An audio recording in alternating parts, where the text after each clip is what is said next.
నమస్కారం అండి. మనం ఇప్పుడు చెన్ను సుశీలారామం గారు రాసిన బంధం అనే కథను విందామా? తెల్లవారుజామున 5 గంటలకు అలారం మోత విని హడావుడిగా లేచింది పార్వతమ్మ. పక్కన పడుకున్న మనవడు కదలడంతో వాణ్ణి మెల్లగా జోకొట్టి పక్క బట్టలు తడిసుండడం చూసి అవి మార్చి తడిసిన బట్టలు పట్టుకుని మెల్లగా యువతలకొచ్చింది. గబగబా కాలకృత్యాలు తీర్చుకుని స్నానం కానిచ్చి దేవుని దగ్గర దీపం పెట్టేసరికి పాల ప్యాకెట్లు వచ్చాయి. పాలు స్టవ్ మీద పెట్టేసి పక్క స్టవ్ మీద ఇడ్లీ కుక్కర్ పెట్టింది. ఇంతలో మనవడి ఏడుపు విని అటు వెళ్ళేసరికి వాడు పాక్కుంటూ మంచం చివరకు వచ్చేసున్నాడు. క్షణకాలం గుండె దడదళ్ళాడింది ఆమెకు. ఒక్క అడుగులో వెళ్ళి వాడిని అందుకుంది. వాడు పక్కంతా పాడు చేసేశాడు. వాడిని అలాగే బాత్రూంలోకి తీసుకెళ్ళి శుభ్రం చేసి తీసుకొచ్చేసరికి పొయ్యి మీద పాలు పొంగిపోయి స్టవ్ ఆరిపోయి ఇల్లంతా గ్యాస్ వాసన వచ్చేస్తోంది. గబుక్కుని వెళ్ళి స్టవ్ ఆర్పి మనవణ్ణి చంకనేసుకుని వాడికి పాలు కలపబోయింది. వాడు చేతి మీద ఒక్కటి కొట్టేసరికి చేతిలో పాల గ్లాస్ కింద పడి పాలన్నీ ఒలికిపోయాయి. వాడిని ఎత్తుకుని పాలు కలపడం కుదిరే పని కాదని వాడిని హాల్లో కూర్చోబెట్టి ఆటబొమ్మలు వాడి ముందు పెట్టి వంటగదిలోకి వెళ్ళింది. పాలు కలిపి చల్లారబెట్టి సీసాలో పోస్తుండగా కెవ్వుమన్నాడు పిల్లాడు. పార్వతమ్మ వెళ్ళి చూసేసరికి అప్పుడే గది తలుపులు తెరుచుకుని పరుగులాంటి నడకతో వచ్చి కొడుకునెత్తుకుంది భారతి. ఆటబొమ్మ నోట్లో పెట్టుకోబోతుండగా గట్టిగా తగలడంతో పెదవి చిట్లి రక్తం గారింది. ఏంటమ్మా పిల్లాడిని ఇలా వదిలేశావు? చూడు ఎలా దెబ్బ తగిలించుకున్నాడో. ఊరుకోనన్నా ఊరుకోరా, కొడుకును సముదాయించ చూస్తోంది భారతి. ఇప్పుడేనమ్మా వీడిని ఇక్కడ వదిలి పాలు కలిపి తెద్దామని వంటగదిలోకి వెళ్ళాను. అబ్బబ్బా ఏంటి గోల? ప్రశాంతంగా పడుకోవడానికి కూడా వీలు పట్టం లేదు ఈ కొంపలో. రాత్రి పొద్దుపోయి వచ్చాను కదా, ఓ అరగంట పాటు ఎక్కువసేపు పడుకుని లేద్దామంటే చేపల మార్కెట్ మాదిరి రణగణ ధ్వని చేస్తున్నారు. ఏయ్ భారతి, ఏంటే బాబుగాడి నోట్లోంచి రక్తం వస్తోంది? చచ్చ, ఇంట్లో 2 ఆడవాళ్ళు ఉన్నారు, ఒక్క చంటి బిడ్డను చూసుకోలేకపోతున్నారు. నీకు అసలు బుద్ధుందా భారతి? వాడు చూడు ఎలా ఏడుస్తున్నాడో. పిల్లాన్ని సముదాయించడం కూడా చేత కాదు. వేధవ పెంపకం, అలా విరిగొచ్చావు. భార్యని చీవాట్లేస్తూనే టవల్ పట్టుకుని బాత్రూంలోకి నడిచాడు భాస్కర్. చూడమ్మా, నీ మూలంగా నీ అల్లుడితో నేను చీవాట్లు తినాల్సి వచ్చింది. ఇదిగో ముందు వీడేడు పాపించి పాలు పట్టు, నేను త్వరగా రెడీ కావాలి. రోజు కంటే అరగంట ముందే బ్యాంకుకి వెళ్ళిపోవాలి. టిఫిన్ రెడీ అయిందా లేదా? ఓ గంట ముందు లేస్తే పనులు త్వరగా అవుతాయి. అయినా నేను బయటికి వెళ్ళిపోయాక నీకంతా ఖాళీయే కదమ్మా. అప్పుడు నువ్వు కావలసినంత రెస్ట్ తీసుకుంటున్నావు కదా. సర్లే, నీతో మాట్లాడుతూ ఉంటే కుదరదు కానీ పిల్లాన్ని జాగ్రత్తగా చూసుకో. కొడుకుని తల్లికి అప్పగించి అక్కడి నుంచి కదిలింది భారతి. మొహం చిన్నబుచ్చుకుంది పార్వతమ్మ. రోజూ వింటున్న మాటలే అయినా మనస్సు చివుక్కుమంటూనే ఉంటుంది ఆమెకు. టిఫిను కాఫీ ఇచ్చి అల్లుణ్ణి కూతుర్ని బయటికి పంపేసరికి ఎంతో అలసటగా అనిపించింది పార్వతమ్మకు. మనవడికి స్నానం కానిచ్చి వాణ్ణి నిద్రపుచ్చి మళ్ళీ వంటగదిలోకి జొరబడింది. సరిగ్గా 11 గంటలకి ఆఫీసు నుండి భాస్కరు భారతిలకు భోజనం తీసుకెళ్ళడానికి మనిషి వస్తాడు. ఏ చిన్న అలికిడైనా మనవడు లేచిపోతాడని రైస్ కుక్కర్లో అన్నం వండడం మొదలుపెట్టిందామె. క్యారియర్ సర్ది అప్పగించి తలుపులు మూసి కాసేపు నడుము వాలుద్దామని పడుకునేసరికి సైరన్లా అరుపు. పిల్లాడు లేచాడు. ఎంతసేపు ఒళ్ళో పెట్టుకుని ఆడించినా ఏడుపు మానకపోయేసరికి లేచి నిలబడి భుజాన్నెత్తుకుని జోకొడుతూ అటూ ఇటూ తిరగసాగింది పార్వతమ్మ. ఎత్తు బాగా మరిగిన పిల్లాడు టక్కున నోరు మూసుకుని మెల్లగా నిద్రలోకి జారుకున్నాడు. వాణ్ణి పడుకోబెట్టి పొద్దుట తడిపెట్టిన పిల్లాడి పక్క బట్టలన్నీ ఉతికి డెట్టాల్లో వేసి ఆరేసింది. అల్లుడు కూతురు విడిచిన బట్టలు బాత్రూంలోంచి తెచ్చి ఉతికింది. 1:30 దాటుతుండగా భోజనానికి కూర్చుని అన్నం కలిపి 2 ముద్దలు నోట్లో పెట్టుకుందో లేదో పిల్లాడు లేచాడు. చెయ్యి గడుక్కుని వాడికి అన్నం కలిపి గోరుముద్దలు తినిపించసాగింది. ఓ గంట వాడితో తిప్పలు పడితే గాని కొద్దిగా అన్నం తినలేదు. వాడికి మంచినీళ్లు పట్టించి మూతి తుడిచి కిందకు దించి వదిలేసిన అన్నం పళ్ళెం ముందు కూర్చుంది పార్వతమ్మ. వాడు తిననిస్తేగా పాక్కుంటూ వచ్చి అమ్మమ్మ కాళ్లకు చుట్టుకుపోతున్నాడు. ఇంతలో కాలింగ్ బెల్ మ్రోగటంతో వాణ్ణి చంకనేసుకుని ఎంగిలి చేయి కడుక్కుని వెళ్ళి తలుపు తెరిచేసరికి పక్కింటి సరస్వతమ్మ నిలబడి ఉంది. రా సరస్వతమ్మ, లోపలికి రా. ఏం చేస్తున్నావు పార్వతమ్మ? నువ్వు నిద్రపోతుంటే వచ్చి చెడగొట్టలేదు కదా? ఏంటి, నీ మనవడు ఇంకా చంకలోనే ఉన్నాడు, పడుకోలేదేంటి ఈరోజు? అదేంటి డైనింగ్ టేబుల్ మీద అన్నం పళ్ళెం ఉంది? అంటే నీ భోజనం ఇంకా అవ్వలేదా? లేదు సరస్వతమ్మ, వీడు మెలకువగా ఉంటే ఏ పని చేయనివ్వడు. ఎందుకో గాని ఈరోజు ఆదమర్చి నిద్రపోవడం లేదు. ఇప్పుడు టైం ఎంత అయిందో తెలుసా? 3 గంటలు కావస్తోంది. నా భోజనం అయ్యి కాసేపు కునుకు తీసి టీ కూడా తాగొచ్చాను. ఏంటిది పార్వతమ్మ, ఈ వయసులో టైం ప్రకారం తినకపోతే ఎలా? నీ ఆరోగ్యం పాడవదు. వాణ్ణి ఇలా ఇచ్చి నువ్వు భోజనం చెయ్యి. పిల్లాన్ని చేతుల్లోకి తీసుకుంది సరస్వతమ్మ. పార్వతమ్మ భోజనం కానిచ్చొచ్చి కూర్చుంది. ఏంటి పార్వతమ్మ కబుర్లు? మనిషివి నీరసంగా కనిపిస్తున్నావు, ఒంట్లో నలతగా ఉందా? ఆప్యాయంగా అడిగింది సరస్వతమ్మ. అబ్బే అదేం లేదు, నాకేంటి, నేను గుండ్రాయిలా ఉన్నాను. ఏదో కాస్త ఈ మధ్య ఒళ్ళు తిరుగుతున్నట్టుగా ఉంటుంది అంతే. అయితే డాక్టర్కి చూపించుకోలేదా? ఒళ్ళు తిరుగుతోందని నీ కూతురికి చెప్పు. ఈ మాత్రం దానికి ఏం చెప్పను సరస్వతమ్మ, వాళ్ళు అసలే బయట పనులు సమస్యలతో సతమతమైపోతున్నారు, సర్ది చెప్పింది పార్వతమ్మ. ఇది మరీ బాగుంది. 1,00,000 పనులు సమస్యలు ఉండొచ్చు, అవి అక్కడే వదిలేయాలి కానీ ఇంటి గురించి ఇంట్లో ఉన్న వాళ్ళ గురించి పట్టించుకోకపోతే ఎలా? ఏమైనా పార్వతమ్మ, ఈ వయసులో వచ్చే ఎలాంటి అనారోగ్యాన్నైనా సరే తేలిగ్గా వదిలేయకూడదు. వెంటనే అమ్మాయికి చెప్పి డాక్టర్కి చూపించమను. ఇంతకీ నేను వచ్చిన పని ఏమిటంటే, సాయంత్రం అమ్మవారి గుళ్ళో తిరుప్పావై చదవటం మొదలు పెడుతున్నారట. ఈ సంక్రాంతి పండగ మాసం అంతా కనకదుర్గ అమ్మవారి గుళ్ళో తిరుప్పావై చదువుతారు. నేను వెళ్తాను, నువ్వు వస్తావని అడుగుదామని వచ్చాను. సాయంత్రం 6 గంటలకు ప్రారంభించి 8 వరకు చదువుతారట. నువ్వు వినలేదు కానీ ఆ ఆలయ పూజారి రంగస్వామి గారు తిరుప్పావై కానీ భగవద్గీత కానీ యోగ ప్రసంగాలు కానీ చదివి అర్థం చెబుతుంటే వినేవాళ్ల చెవుల్లో అమృతం చిలికినట్టుంటుందనుకో. భారతి 6 గంటలకల్లా ఇంటికి వచ్చేస్తుంది కనుక నువ్వు నాతో రావచ్చు. నువ్వు రెడీగా ఉండు, నేను బయలుదేరేటప్పుడు పిలుస్తాను. అలాగే సరస్తమ్మ, నేను పెందలాడే వంట పని ముగించి రెడీగా ఉంటాను. అమ్మాయి రాగానే పిల్లాన్ని దానికి అప్పగించి నీతో వస్తాను.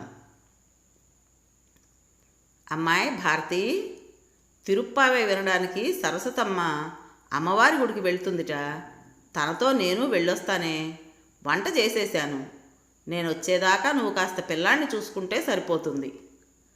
తల్లిని విసుగ్గా చూసింది భారతి. ఏంటమ్మా ఇది? ఉదయం వెళ్ళి బ్యాంకులో గుడ్డు చాకిరీ చేసి ఇంటికొచ్చి కాసేపు రిలాక్స్ అవుదామంటే చంటాన్ని నా మీదకి వదిలి నువ్వు గుళ్ళు గోపురాలు తిరిగొస్తానంటావేంటి? ఇప్పుడు నువ్వు అక్కడికి వెళ్ళి ఆ తిరుప్పావై వినకపోతే వచ్చే నష్టం ఏంటిటా? మీ అల్లుడు నేను సరదాగా ఓ సినిమాకైనా వెళ్ళగలుగుతున్నావా? వయసులో ఉన్నవాళ్ళం మేమే ఇంటి పట్టుకుంటుంటే నువ్వేంటమ్మా బయట తిరిగి వస్తానంటావు? పిల్లాన్ని చూసుకోవటం నా వల్ల కాదు.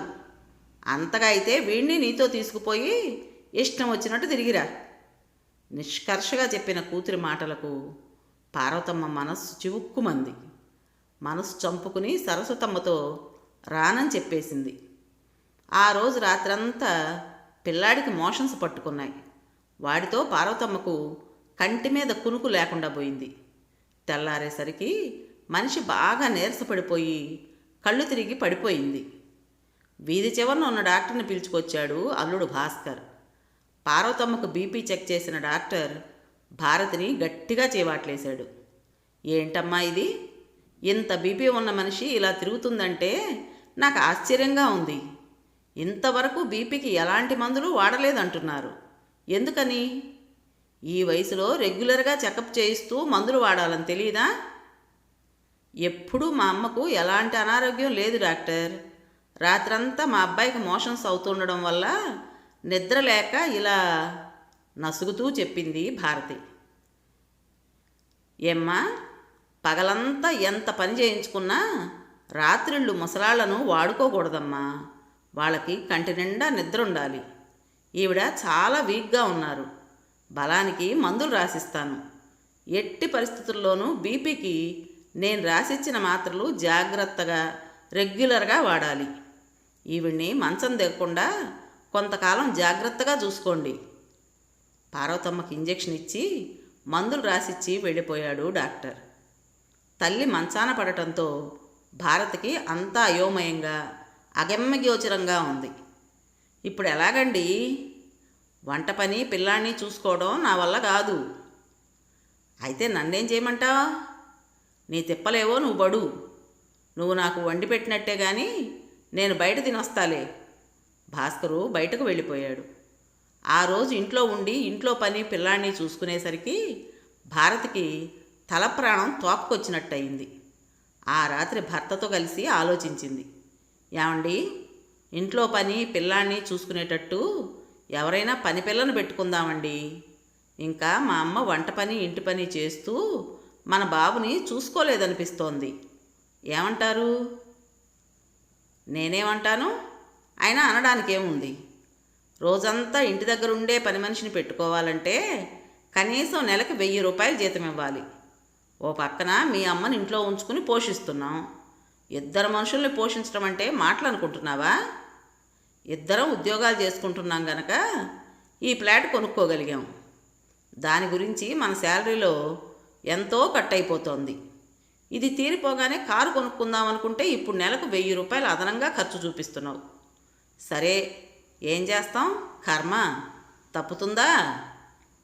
3వ నాటికల్లా ఇంట్లో ఉండి పిల్లాన్ని చూసుకోవడానికి పని పిల్లని పెట్టింది భారతి. ఆ పిల్ల వచ్చాక పార్వతమ్మకు మరీ చికాకు ఎక్కువైపోయింది. పిల్లాన్ని ఆడించడం పోయి వాడి బొమ్మలతో తనాడుకుంటూ వాణ్ణి పట్టించుకోకుండా వదిలేయడం, వాణ్ణి చూస్తూ ఉండమని అప్పగించి కాసేపు పార్వతమ్మ నడుము వాలిస్తే చెయ్యివాటం గల ఆ పిల్ల అన్నీ కాజేయడం, దొంగతిళ్ళు తినడం మొదలెట్టింది. దానికి వండి వార్చుతున్నదే గాక పోలీస్ కుక్కలాగా ఆ పిల్లని కాపలా కాయాలంటే పార్వతమ్మకు తలనొప్పిగా ఉంది. అందుకే ఇలాంటి వాళ్ళు ఉంటారనే నేను ఇంట్లో ఉండే పనివాళ్ళను పెట్టడానికి ఇష్టపడను. నువ్వేమో కూర్చుని ఆ పిల్లని చూసుకోవడానికి బాధపడిపోతున్నావు. మరి ఆ పిల్లను ఉంచి దాన్ని కనిపెట్టుకుంటావో నీ మనవడిని నువ్వే చూసుకుంటావో నీ ఇష్టం. ఖచ్చితంగా చెప్పింది భారతి. పార్వతమ్మకు ఎలాంటి నిర్ణయం తీసుకోవాలో అర్థం కాలేదు. మనిషి బాగా డీలా పడిపోయింది. ఏ పని చేయటానికి ఒంట్లో శక్తి, మనసులో ఉత్సాహం ఉండడం లేదు.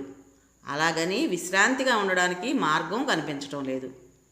ఆ రోజు తనను పలకరించడానికి వచ్చిన సరస్వతమ్మతో ఆ విషయమే చెప్పింది పార్వతమ్మ. ఇదిగో పార్వతమ్మ, నేను ఓ విషయం చెప్తాను కానీ కోపగించుకోవు కదా? అదేంటి సరస్వతమ్మ, నువ్వు నాకు ఆప్తురాలివి, నా శ్రేయోభిలాషివి. నువ్వు నా మంచినే కోరుకుంటావు. నీ మీద నేను కోపగించుకుంటానా? నీ ఈ పరిస్థితికి కారణం 100కి 100 పాళ్ళు నువ్వే. ఏంటి అలా చూస్తావు? నీ వయసు సైతం మర్చిపోయి ఎవరు నిన్నిక్కడ గాడిద చాకిరీ చేయమన్నారు? పిల్లల్ని కంటాం, వాళ్ళని పెంచి పెద్ద చేసి ఓ దారికి తెస్తాం. ఎన్ని కష్ట నష్టాలు కోర్చుకునైనా ఆ బాధ్యత మనది గనక అది నెరవేర్చాలి. అంతేగాని మన మనవల బాధ్యత కూడా మనం నెత్తినెందుకేసుకోవాలి? ఇంకా మనకంటూ ఓ జీవితం లేదా? ఇష్టాయిష్టాలు కోరికలు ఉండవా? పుట్టింది మొదలు కాటికి పోయే వరకు ఆడదానికి ఎవరో ఒకరి బాధ్యత మోస్తూ బ్రతకాల్సి వస్తోంది. ఆమె మాటల్ని మధ్యలోనే అడ్డుకుంది పార్వతమ్మ. సరస్తమ్మ, నీకంటే ఉన్నది 3 మగపిల్లలే. వాళ్ళు 3 నిన్ను బాధ్యతగా చూసుకుంటున్నారు. నువ్వు ఎవరి దగ్గర ఉండాలనుకుంటే వాళ్ళ దగ్గరికి వెళ్ళి ఇష్టమైనంతకాలం ఉండి వస్తుంటావు. కానీ నా పరిస్థితి అలా కాదు కదా. ఉన్నది ఒక్కగానొక్క ఆడపిల్ల. తల్లిదండ్రుల బాధ్యత కూతురికి ఎందుకు ఉంటుంది? కూతురికి బాధ్యత లేదంటున్నావా? ఎందుకని? పార్వతమ్మ, అలాంటి అపోహ మనసులోంచి తొలగించు. ఆడపిల్లేంటి, మగపిల్లాడేంటి, ఇద్దరూ కన్నవాళ్ళని చూడాల్సిందే.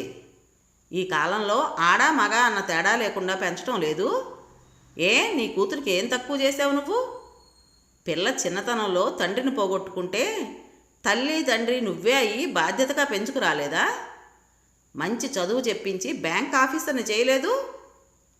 నిజమే, కన్నబిడ్డ గనక నా కూతురికి నా మీద ప్రేమ ఉంటుంది. కానీ పరాయి అమ్మ కన్నబిడ్డ అల్లుడికి నా మీద అక్కర ఎందుకుంటుంది?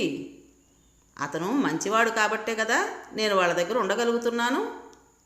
కూతుర్ని అల్లుడిని సమర్థించుకొచ్చింది పార్వతమ్మ. నువ్వు చెప్పింది వాస్తవమే. కూతురు అల్లుడు, కొడుకు కోడలు, వాళ్ళ మంచితనం మూలంగానే మనం వాళ్ళ దగ్గర ఉండగలుగుతున్నాం. అంతేకాదు పార్వతమ్మ, మనది అని చెప్పుకునే మనకంటూ ఏదన్నా స్థిరాస్తి మన పేరున ఉంచుకోవాలి. దానికోసమైనా చచ్చినట్టు వాళ్ళు మనల్ని అభిమానంగా చూసుకుంటారు. అంటే అందరి పిల్లలు ఈ కోవకు చెందుతారని అనను. నీ విషయమే తీసుకో. నువ్వు ఉన్నదంతా ఖర్చు పెట్టి నీ కూతుర్ని ఎంత దాన్ని చేశావు. మిగిలి ఉన్న ఆ ఇంటిని కూడా ఎప్పుడో భారతి పేరున రాసేశావు. ఇప్పుడు నీ పరిస్థితి ఏమిటి? ఇలా అంటున్నందుకు నా మీద కోపగించుకోకే. నీ కూతురింట్లో నీ స్థానం ఏమిటి? పని మనిషి, వంట మనిషి, ఆయా, ఇలా ఎన్నో అవతారాలు ఎత్తుతున్నావు. ఒంట్లో బాగుండకపోయినా 4 రోజులు విశ్రాంతిగా ఉండడానికి సైతం వీలు పట్టడం లేదు. ఇదంతా నీకు అవసరం అంటావా? కృష్ణ రామ అనుకుంటూ గుళ్ళు గోపురాలు తిరుగుతూ ప్రశాంతంగా ఉండాల్సిన ఈ వయసులో ఈ జంజాటాలు నీకు తప్పటం లేదు. ఇదంతా స్వయంకృతమే పార్వతమ్మ. ఉన్నమాట నీ మొహాన అన్నందుకు నన్ను అపార్థం చేసుకోకు. ఇంక నేను గుడికి వెళ్తాను. నీ ఆరోగ్యం జాగ్రత్త పార్వతమ్మ. సరస్వతమ్మ వెళ్ళిపోయినా పార్వతమ్మ అలాగే కూర్చుని ఆలోచనల్లో మునిగిపోయింది. ఆ రోజు నుండి వారం తిరిగేసరికల్లా పార్వతమ్మ ఇంట్లో కనిపించలేదు. ఆమె రాసిన లెటర్ మాత్రం ఉంది. చిరంజీవి భారతికి, నేను వృద్ధాశ్రమంలో ఉండిపోవడానికి వెళ్ళిపోతున్నాను.